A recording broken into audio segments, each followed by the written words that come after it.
ದ್ವೇಷದ ಹಸಿಮಣೆ episode number 1. ಬೆಂಗಳೂರಿನ ಐಷಾರಾಮಿ ಅರಮನೆ ಇಡೀ ನಗರವೇ ತಿರುಗಿ ನೋಡುವಂತೆ ಕಂಗೊಳಿಸ್ತಾ ಇತ್ತು. ಆದರೆ ಆ ದೀಪಾಲಂಕಾರದ ಅಡಿಯಲ್ಲಿ ಒಂದು ದೊಡ್ಡ ದ್ವೇಷದ ಜ್ವಾಲೆನೇ ಹುರಿತಾ ಇದೆ. ಅದನ್ನು ಯಾರು ಕೂಡ ಊಹಿಸಿರಲಿಲ್ಲ.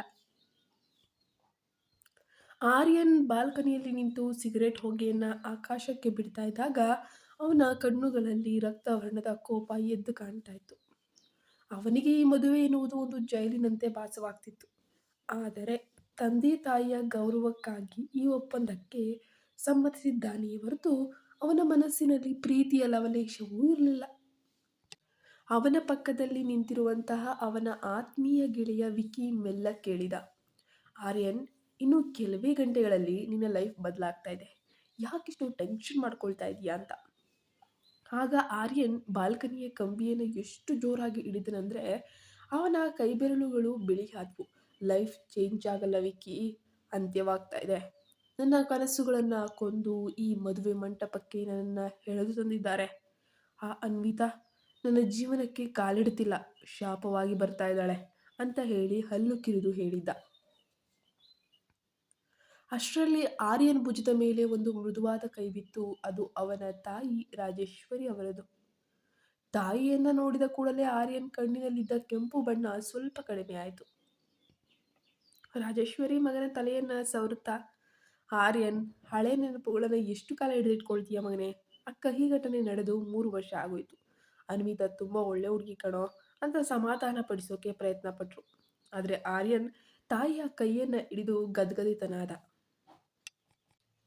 ಅಮ್ಮ ಪ್ಲೀಸ್ ಅಮ್ಮ, ಈ ಮದುವೆ ಬೇಡಮ್ಮ. ನನ್ನ ತಮ್ಮ ರಿತ್ವಿಕ್ ತಾನು ಪ್ರೀತಿಸಿದ ಹುಡುಗಿಯನ್ನ ಮದುವೆ ಆಗ್ತಿದ್ದಾನೆ.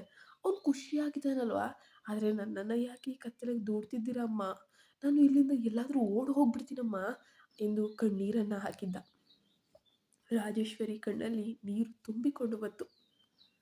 ನೀನು ಖಂಡಿತ ಹೋಗ್ಬಹುದು ಆರ್ಯನ್, ಆದರೆ ನಿನ್ನ ತಾಯಿಯ ಹೆಣವನ್ನಷ್ಟೇ ನೀನು ನೋಡ್ತೀಯ ಎಂದು ಬೆದರಿಸಿದ್ರು. ವಿಧಿ ಇಲ್ಲದೆ ತನ್ನ ತಾಯಿಯ ಪ್ರಾಣಕ್ಕಾಗಿ ಆರ್ಯನ್ ಮೌನಕ್ಕೆ ಶರಣಾಗಿ ಹೋಗ್ತಾನೆ. ಆದರೆ ಅನ್ವಿತಾಳ ಮೇಲೆ ಅವನ ದ್ವೇಷ 100 ಪಟ್ಟು ಹೆಚ್ಚಾಗುತ್ತಾ ಹೋಯ್ತದೆ. ಬೆಳಗ್ಗೆ ಮುಹೂರ್ತದ ಸಮಯ ಬಂದೇ ಬಿಟ್ಟು ಹತ್ತಿರವಾಗ್ತಿದ್ದಂತೆ ಅರಮನೆಯಲ್ಲಿ ಸಂಭ್ರಮವೋ ಸಂಭ್ರಮ.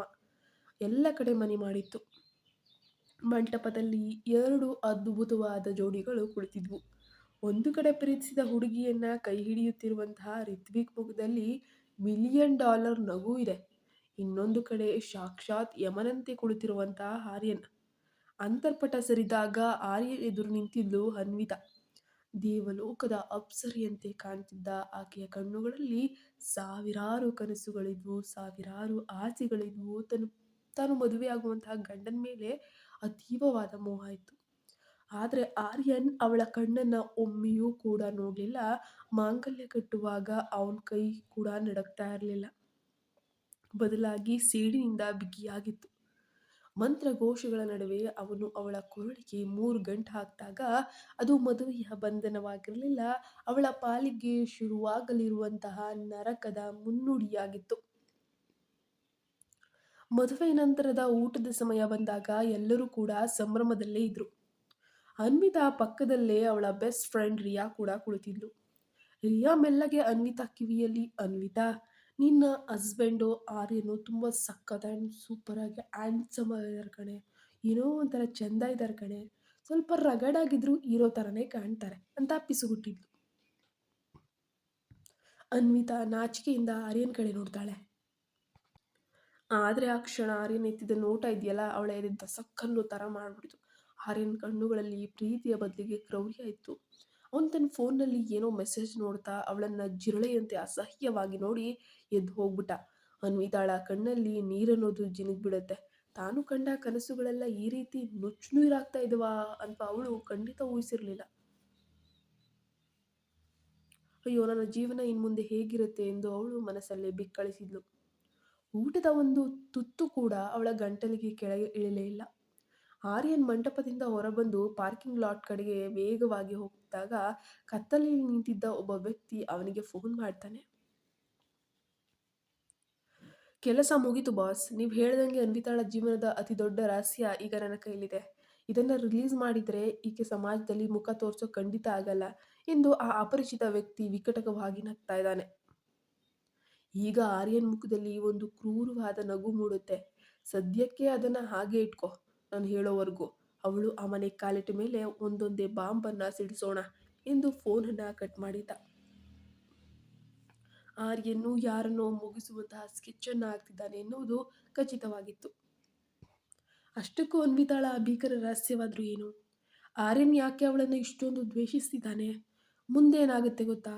ಇದು ಯಾರು ಕೂಡ ಊಹೆ ಮಾಡಕ್ ಸಾಧ್ಯನೇ ಇಲ್ಲ ಅಂತ ಅನ್ಕೊಳ್ಳಿ. ಹೇಗೋ ಒಲ್ಲದ ಮನಸ್ಸಿನಲ್ಲಿ ತನ್ನ ಮನೆಗೆ ಬಂದ ತನ್ನ ಹೆಂಡತಿಯ ಜೊತೆಗೆ. ಆದರೆ ತಾನು ಬರಲೇಬಾರದು ಅನ್ಕೊಂಡಿರುವಂತಹ ಒಂದು ಸಂದರ್ಭ ಬಂದೇ ಬಿಡ್ತು. ಅನ್ವಿತಾ ತನ್ನ ಮೊದಲ ರಾತ್ರಿಯ ಕೋಣೆಗೆ ನಡುಗುತ್ತಲೇ ಹೆಜ್ಜೆ ಇಟ್ಲು. ಆದರೆ ಅಲ್ಲಿ ಬೆಡ್ ಮೇಲೆ ಆರ್ಯನ್ ಒಬ್ಬನೇ ಇರಲಿಲ್ಲ. ಅವನ ಪಕ್ಕದಲ್ಲಿ ಬೆತ್ತಲಾದ ಕತ್ತಿಯೊಂದು ಮತ್ತು ರಕ್ತದ ಕಲೆಗಳಿರುವ ಹಳೆಯ ಫೋಟೋ ಒಂದಿತ್ತು. ಆ ಫೋಟೋ ನೋಡಿ ಅನ್ವಿತಾ ಚೀರಲು ಹೋದಾಗ ಹಿಂದಿನಿಂದ ಆರ್ಯನ್ ಬಂದು ಅವಳ ಬಾಯನ್ನ ಮುಚ್ಚಿ ಗೋಡೆಗೆ ಅಪ್ಪಳಿಸ್ದ. ಅವನ ಕೈಯಲ್ಲಿ ಒಂದು ಕಪ್ಪು ಕವರಿನ ಫೈಲ್ ಕೂಡ ಇತ್ತು. ಆ ಫೈಲ್ ತೆಗೆದ ಅನ್ವಿತಾಳಿಗೆ ಆಕಾಶವೇ ತಲೆ ಮೇಲೆ ಬಿದ್ದಂಗಾಯ್ತು. ಯಾಕಂದ್ರೆ ಅದರಲ್ಲಿ ಇದ್ದದ್ದು ಅವಳ ಸಾವಿನ ವಾರೆಂಟ್. ಆರ್ಯನ್ ಅವಳನ್ನ ಕೊಲ್ಲಲು ಪ್ಲಾನ್ ಮಾಡಿದಾನಾ? ಅಥವಾ ಅದಕ್ಕಿಂತ ಘೋರವಾದದ್ದು ಏನಾದ್ರೂ ಇದೆಯಾ? ಈ ರಹಸ್ಯದ ಇಂದಿನ ಕಿಲಾಡಿ ಯಾರು? ಇವಳು ಅನ್ವಿತಾ ನಾವಂದುಕೊಂಡಂಗೆ ಮುಗ್ದೆ ಅಲ್ವಾ? ಗೊತ್ತಿಲ್ಲ. ಬೆಂಗಳೂರಿನ ಐಷಾರಾಮಿ ಅರಮನೆಯಿಂದ ಹೆಣ್ ಬಿಟ್ಕೊಡುವಂತಹ ಸಮಯ ಬಂದಾಗ ವಾತಾವರಣ ತುಂಬ ಭಾರ ಆಗಿತ್ತು. ಅನ್ವಿತಾ ತನ್ನ ತಾಯಿ ರಾಧಾ ಅವರನ್ನ ಅಪ್ಪಿ ಬಿಕ್ಕಳಿಸ್ತಿದ್ರೆ, ಇತ್ತ ಆರ್ಯನ್ ತನ್ನ ಕಾರ್ನೊಳಗೆ ಕುಳಿತು ಯಾವುದೋ ಒಂದು ಫೈಲ್ ನೋಡ್ತಾ ಇದ್ದ. ಅವನಿಗೆ ಆಕೆಯ ಕಣ್ಣೀರು ಕೇವಲ ಒಂದು ನಾಟಕದಂತೆ ಭಾಸವಾಗ್ತಾ ಇತ್ತು. ಕಾರು ಚಲಿಸಲು ಶುರುವಾದಾಗ ಅನ್ವಿತಾ ಕಿಟಕಿಯ ಹೊರಗೆ ನೋಡುತ್ತಾ ತನ್ನ ಹಣೆ ಬರಹವನ್ನ ನೆನೆದು ಮರುಗ್ತಾ ಇದ್ಲು. ಅಕ್ಕಪಕ್ಕದಲ್ಲೇ ಕುಳಿತಿದ್ರು ಆರ್ಯನ್ ಮತ್ತು ಅನ್ವಿತಾ ನಡುವೆ 100 ಮೈಲಿಗಳ ಅಂತರವಿತ್ತು. ಕಾರ್ ಬಂದು ಬೆಂಗಳೂರಿನ ಪ್ರತಿಷ್ಠಿತ ರಾಜೇಶ್ವರಿ ಮ್ಯಾನ್ಸನ್ ಎದುರು ಬಂದು ನಿಲ್ಲುತ್ತೆ. ಕಾರಿನಿಂದ ಇಳಿಯುತ್ತಿದ್ದಂತೆ ಆರ್ಯನ್ ಅನ್ವಿತಾಳನ್ನ ಮರೆತವನಂತೆ ಒಳಗ್ ನುಗ್ತಾನೆ. ಇದನ್ನು ಕಂಡ ಅವನ ತಾಯಿ ರಾಜೇಶ್ವರಿ ಗದ್ದರಿಸಿದ್ರು. ಆರ್ಯನ್, ಇದೇನು ನಿನ್ನ ನಡವಳಿಕೆ? ಹೆಂಡತಿಯನ್ನ ಜೊತೆಗೆ ಕರೆದುಕೊಂಡು ಬರ್ಬೇಕಲ್ವಾ ಎಂದು ಆಜ್ಞಾಪಿಸಿದ್ರು. ತನ್ನ ತಾಯಿಗೋಸ್ಕರ ಮದುವೆ ಆದವನು ಇದನ್ ಮಾಡಲ್ವಾ? ವಿಧಿಯಿಲ್ಲದೆ ಆರ್ಯನ್ ಅನ್ವಿತಾಳ ಪಕ್ಕದಲ್ಲಿ ನಿಂತಾಗ ಅವಳ ಮೈ ನಡುಗ್ತಾನೆ ಇತ್ತು. ಆರತಿ ಬೆಳಗಿ ಒಳಗೆ ಕರೆದುಕೊಂಡು ಹೋದ್ಮೇಲೆ ಅನ್ವಿತಾ ಮೊದಲ ಬಾರಿಗೆ ಅಷ್ಟು ದೊಡ್ಡ ಮನೆಯಲ್ಲಿ ದಾರಿ ಕಾಣದೆ ಅಡುಗೆ ಮನೆಯಲ್ಲೇ ನಿಂತಿದ್ದ ರಾಜೇಶ್ವರಿಯವರ ಬಳಿ ಬರ್ತಾಳೆ.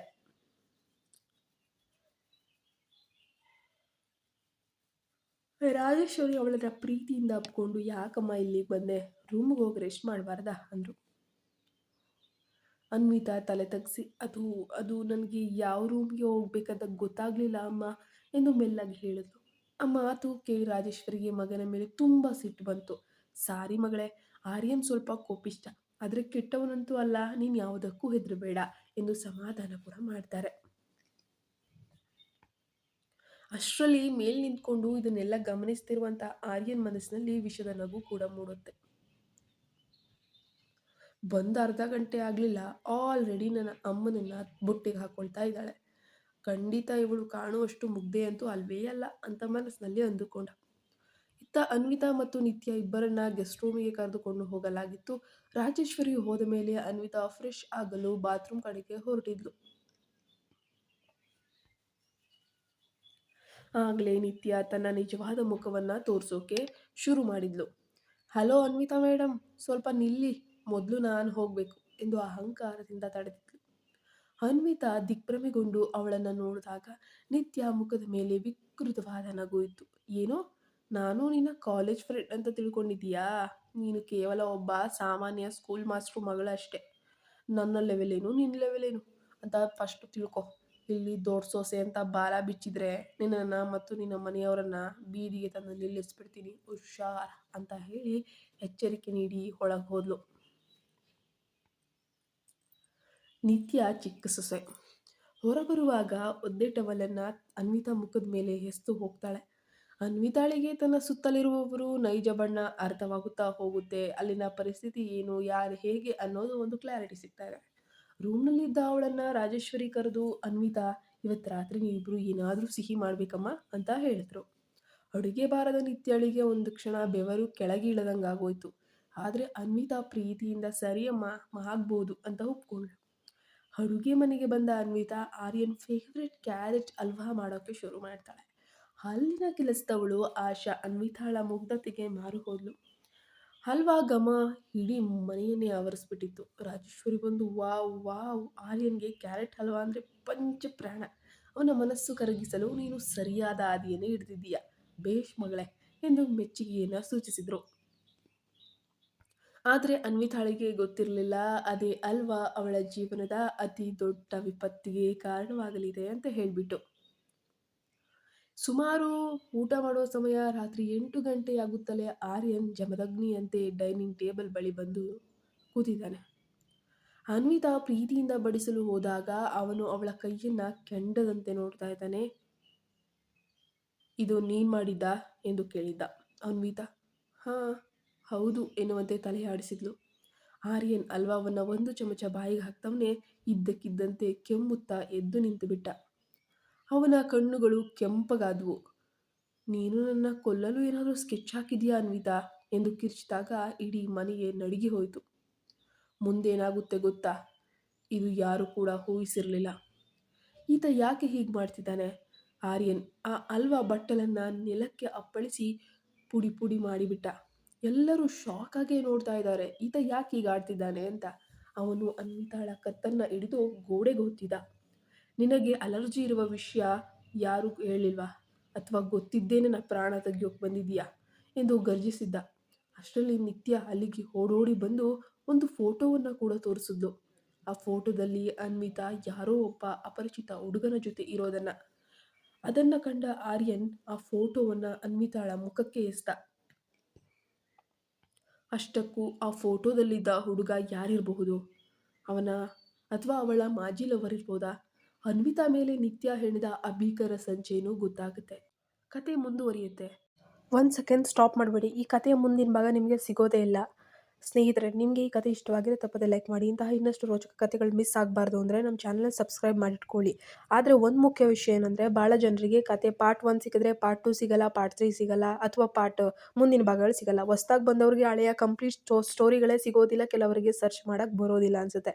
ಅದಕ್ಕೆ ಸೊಲ್ಯೂಷನ್ ಇದೆ. ನನ್ನ ವಾಟ್ಸಪ್ ಚಾನಲಲ್ಲಿ ಎಲ್ಲ ಕಥೆಗಳು ಸ್ಟೆಪ್ ಬೈ ಸ್ಟೆಪ್ ಲಿಂಕ್ಸ್ ಜೊತೆಗೆ ಸಿಗ್ತವೆ. ಪಾರ್ಟ್ 1 ಪಾರ್ಟ್ 2 ಅಂತೇಳಿ ಸ್ಟೆಪ್ ಬೈ ನಿಮಗೆ ಪಾರ್ಟ್ 1 ಪಾರ್ಟ್ 2 ಪಾರ್ಟ್ 3 ಅನ್ನೋ ಥರ ಕತೆ ಸಿಗ್ತಾ ಹೋಗುತ್ತೆ.